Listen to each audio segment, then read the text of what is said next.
Hey, everybody, I thought you might get a kick out of that. I mean, there are support groups for everything. Ron Hall here. Time to jump into the fire on a Thursday, February the 4th.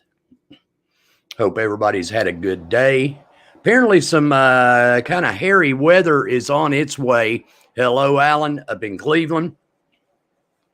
In case you have not heard, the United States House of Representatives just voted, and Marjorie Taylor Greene has been stripped of all her committee assignments.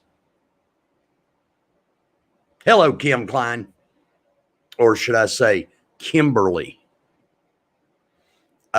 She has been stripped of all her committee assignments. So basically, Marjorie Taylor Greene is going to be there for 2 years with realistically no input whatsoever. Now, I despise the bitch. There were 10 Republicans, by the way, that voted to take away her committee assignments. I despise her. Northwest Georgia had no choice. There was no one running against her. Perhaps I should have gone and moved into North Georgia and ran against her. But I want to ask you one question. The things she had said the last couple of years are appalling.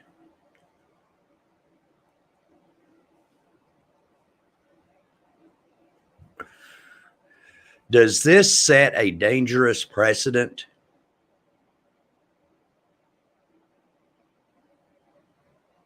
How many of us have said something that we truly, once we thought about it, go, damn, I really shouldn't have said that? And should that be held against us? The comments that were being referred to were never made while she was either a candidate or after she was elected.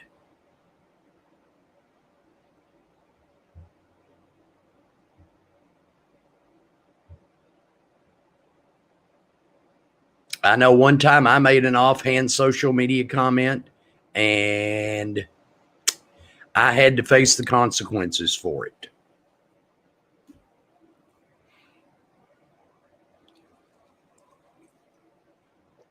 Hello, Rhonda Bishop Swaney, one of my favorite people in the whole wide world.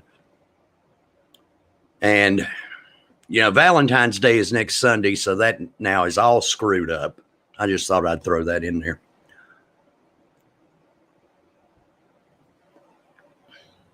But to take her comments from 2018, 2019, and use that as your ammunition to strip her of her committee assignments, it's a little tough. That's a little tough. And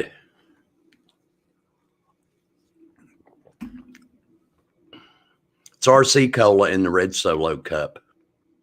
That's true. Rhonda's one of the finest people I know, if not the finest. Oh, wow. I'm just not, I don't know if we're heading down a road that we can never go back. Let's fast forward to the midterm elections.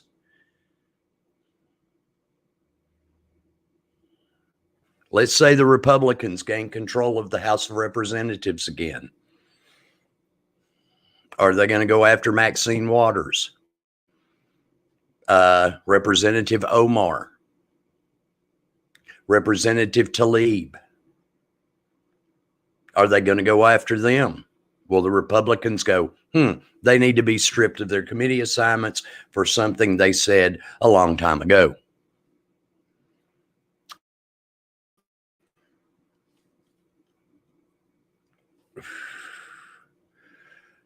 Fact of the matter is, she's out.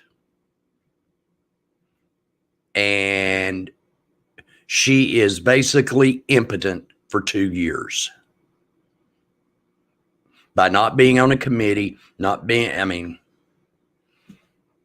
she has no clout. Perhaps we could convince Rhonda, who's currently a city council member in Ringgold, to run to unseat her in 2 years.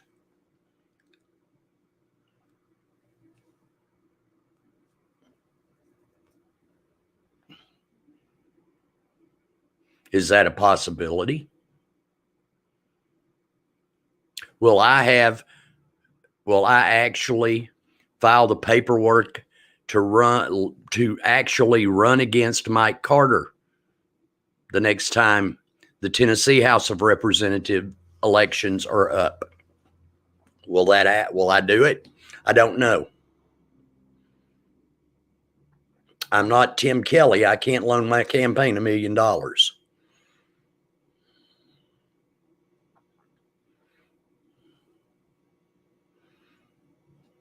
And I've got enough skeletons in my closet that I keep Uncle Bob's self-storage and business storing all of them.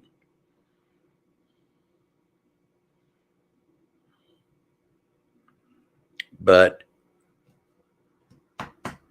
perhaps tonight a precedent was set where no matter when you say something, it can be used against you.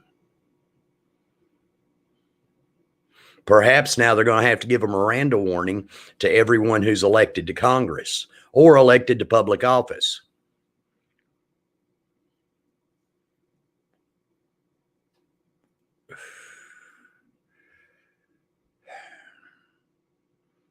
Like I said, I don't like the woman.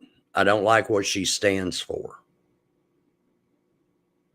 But we're treading on dangerous ground when you're using statements made, no matter how long ago they were, to remove any possibility of power.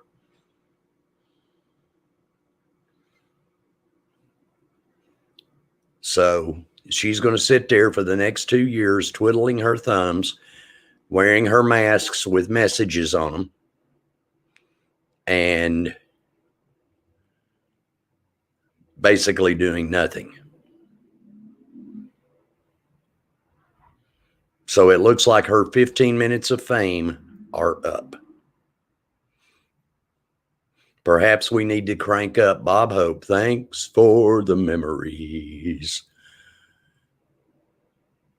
Because now nobody's going to hear from her.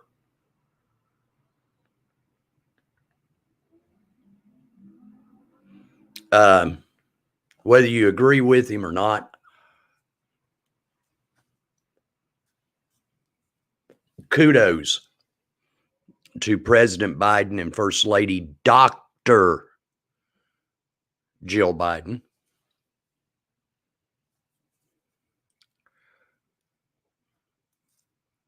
who did make a trip to the Capitol Rotunda to pay their respects to the Capitol police officer who died Hello, Shirley, who died trying to defend the Capitol from the QAnon that attacked it.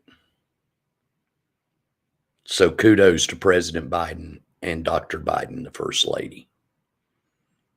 Interesting tidbit as far as COVID relief. Senator Romney, who I happen to admire, Senator Mitt Romney, Republican from Utah, who I supported in his presidential campaign of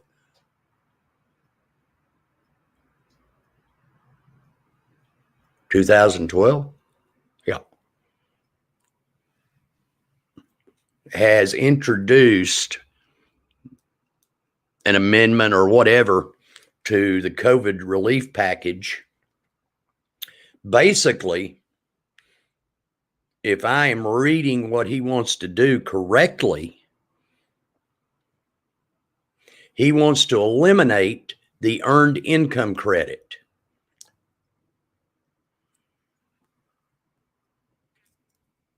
That many poor single parents use to get substantial tax refunds.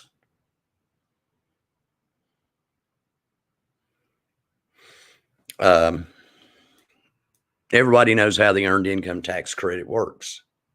What Senator Romney is pushing for is actual cash payments direct to the families. I think it's $3,000 per child.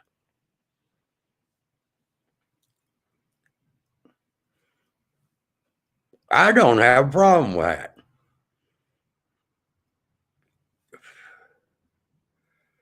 Because they're going to get the money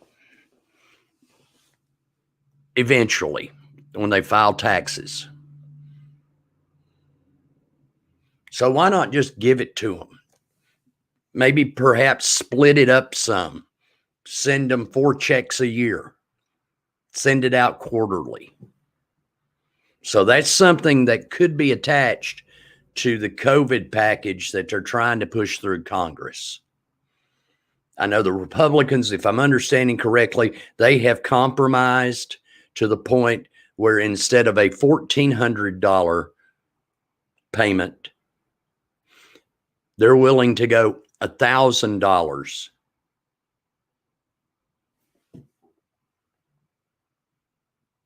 So there are still a lot of people hurting that could use the money.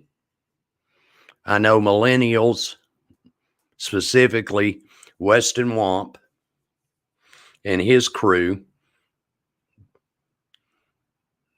are worried about who's going to foot the bill for all these increases in government spending. Folks, we've dealt with this. If you're my age, we've dealt with this our entire lives, with the exception of 3 or 4 years when Bill Clinton was president and Newt Gingrich was Speaker of the House.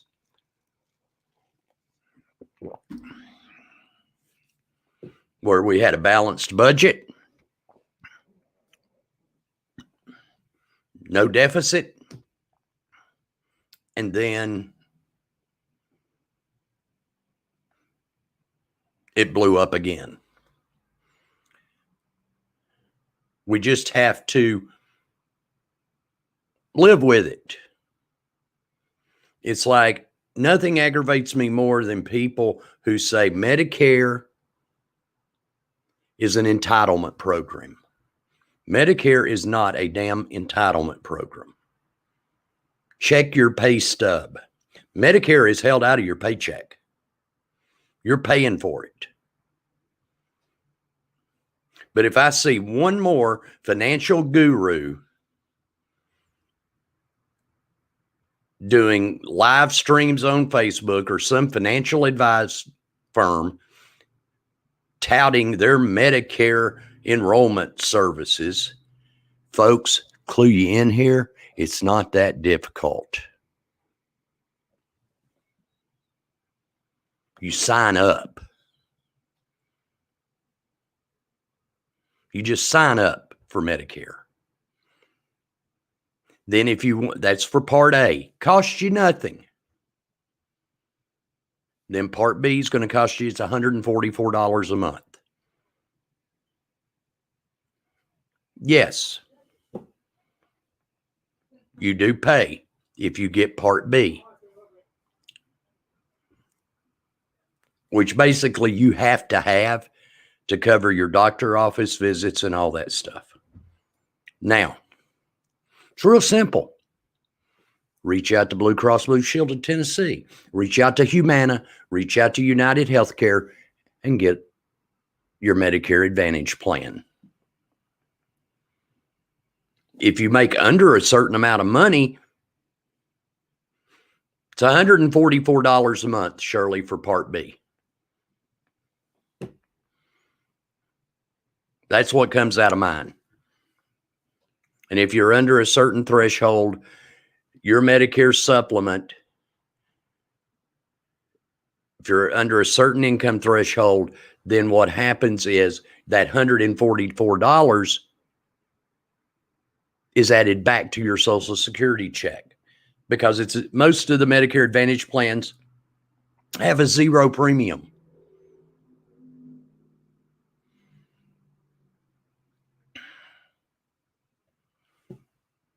Mine has a zero premium.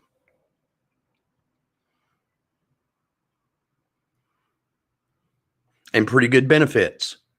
It's a $5 copay for a regular physician's office visit. When I see my cardiologist, it is a $35 copay.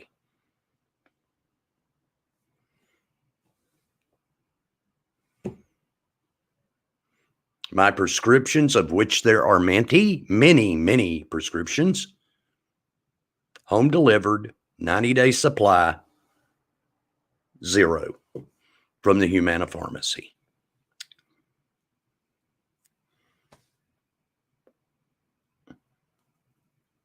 And I get, let's see, I'm counting on my fingers the number of prescriptions I get filled every 90 days.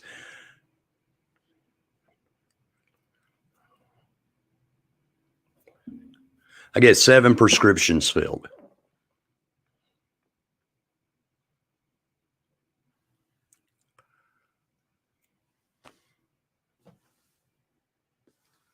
Zero copay.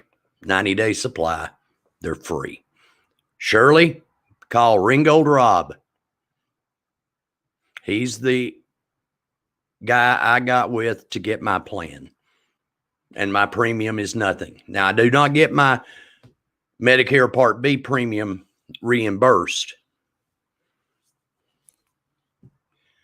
but small price to pay. I know my friends who still work at Blue Cross Blue Shield of Tennessee would die if they could only pay $144 a month for their health insurance.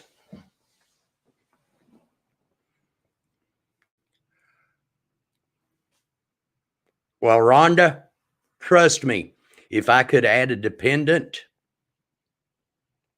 we would get you Medicare. Hint, hint.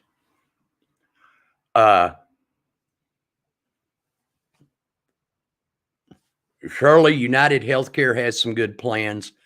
As everybody knows, Amy draws disability due to her diabetes. And it's a godsend for her insulin, because even though she is way under retirement age, she does, because she has Medicare, she can get the Advantage plan. Hers is with United Healthcare, and it's a godsend with her insulin. That's how I got it.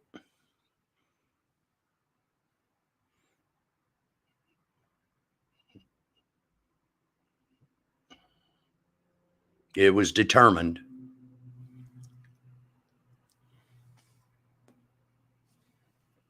because I'm not 65 yet. So you can do the math. But I do have Medicare. So that's just something that's getting aggravating, almost like the ones who get online and try to motivate you. Do you want to do this? Or do you want to be this? Or do you want to be this? I don't need any more freaking Tony Robbins. I motivate myself, and I don't need anyone else's advice to motivate me. Unless it is a gorgeous woman wanting to motivate me into asking them out. Because really, I'm very, very shy. Really, really, really. Painfully shy. I hate the commercials except for one, and that's the one with one of my childhood heroes, Joe Namath.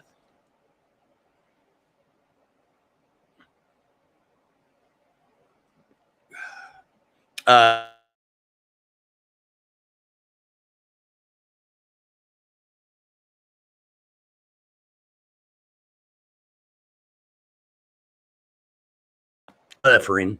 There we are. Brand new 30 for 30. Yes, I'm very shy, Shirley. And I think there's a couple of people here that are watching tonight that can attest to that. 30 for 30 on Al Davis versus the NFL. And if you can remember, the Oakland Raiders and the LA Raiders, their fights, constant bickering and everything else with the Pete Rozelle, then commissioner, and the National Football League.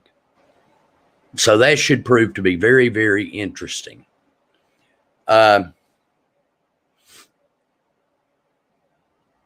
National Signing Day has come and gone.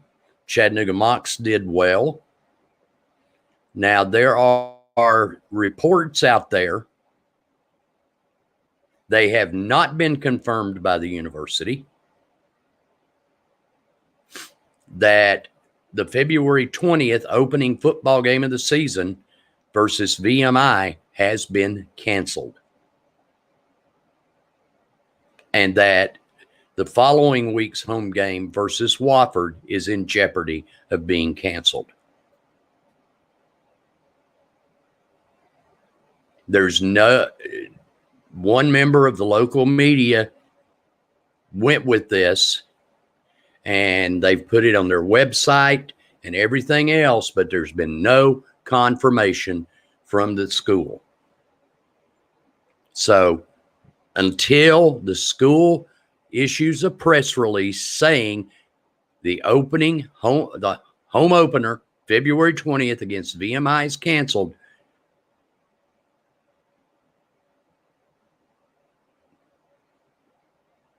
take it with a grain of salt until the university confirms it. Do I personally expect it to be? Yeah. Finley's not ready. They're not going to turn the water on until March the 1st. And they have home games scheduled for the 20th and the 27th and no place to play. Or if they do play, there will be no fans. And you have to understand there will be no fans at softball games. And the home season starts in a couple of weeks. Season opens next weekend. They go down to Troy, Alabama. Then they come back and got back-to-back tournaments at home. There will be no, I just dropped my cigar, folks. Excuse me. I got it. It went out and I was trying to light it and it fell out of my mouth.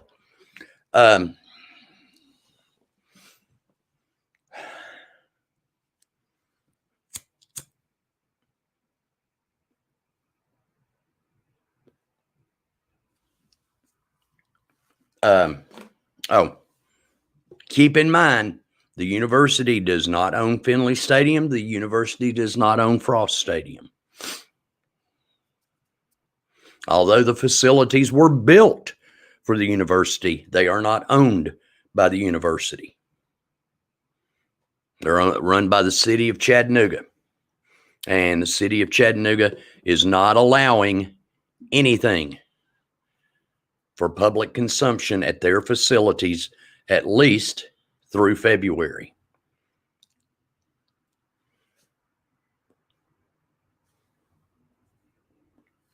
Now, a number of FCS teams have opted out of playing this spring. Most recent is Alcorn State. Personally, I'd like to see the spring season canceled, but ain't gonna happen. One that is going to put a whole lot of pressure on the university, because you are playing fall sports in the spring on top of the spring sports, because they're getting ready to kick off soccer and volleyball, softball, football. Wrestling is still going on. Men's and women's basketball all going on at the same time. I think, Kim, what's going to happen is this is going to be the impetus to start a fundraising campaign to build a stadium that they own. And my gut tells me it's going to go where Ingalls Stadium is sitting right now. Tear down Ingalls Stadium. It means nothing. And build a new football stadium right there. Build it to hold about 15,000, and let's go. That way you've got the UTC Sports Complex almost complete there, because you'd have the football stadium. You have soccer that already plays there. You have beach volleyball just across the way. 500 yards as the crow flies is Frost Stadium for softball. The only thing missing would be the arena. So tear down Ingalls, build a stadium there. I think what has happened with Findlay not being ready will be the impetus. Although I know there are some journalists who are waiting to rip the city of Chattanooga and the university. And Shirley and her family are at Findlay every game.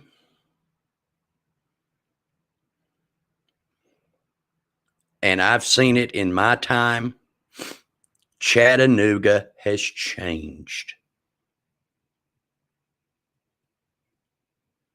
No matter how much we whine and complain and prod and push and beg and plead,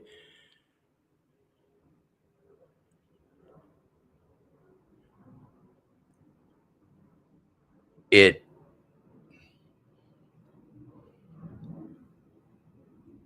12 to 15,000 is the max you're ever going to have at a Mocs football game.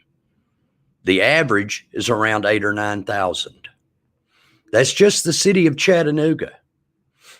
People have other allegiances, be it to the Clorox Orange up in Knoxville or Alabama or Georgia or someone else. We've watched basketball attendance. Back in the day, you could count on minimum 9,000 for a game against Marshall or a game against East Tennessee or a game against when big teams used to come to play to the arena. Those days are over.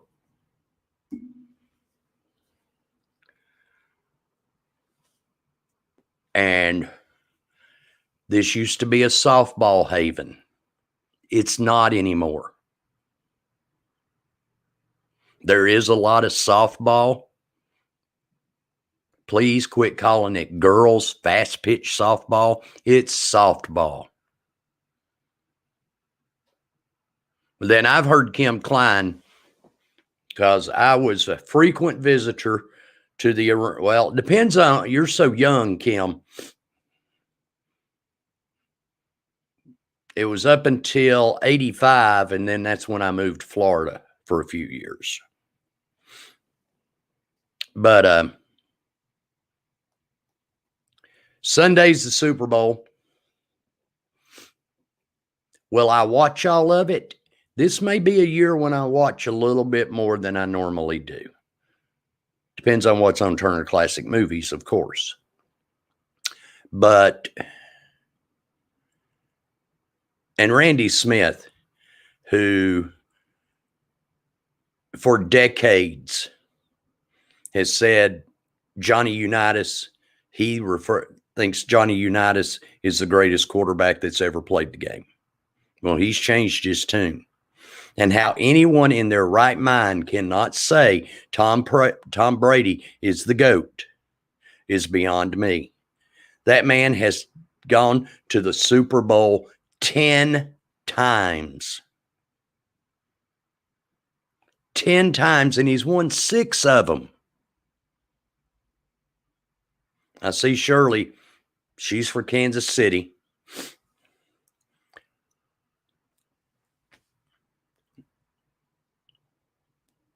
And then you get to people who are so entrenched in Peyton Manning.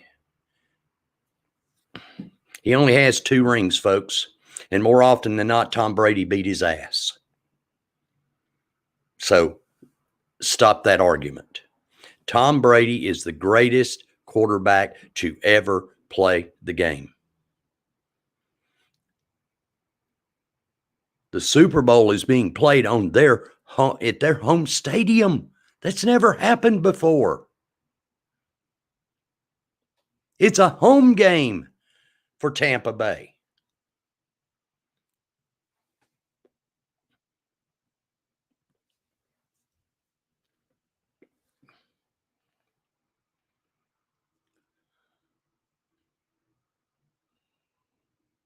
I don't know who's going to win the game. I'm not a big fan of either team. Although I would love to see Tom Brady get his 7th ring. And perhaps that will shut everybody up on the argument is who is the greatest of all time.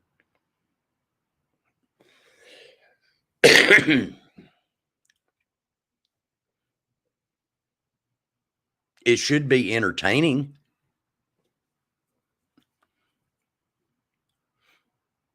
And I don't think we've seen the end of Tom Brady. I don't think he will retire either way.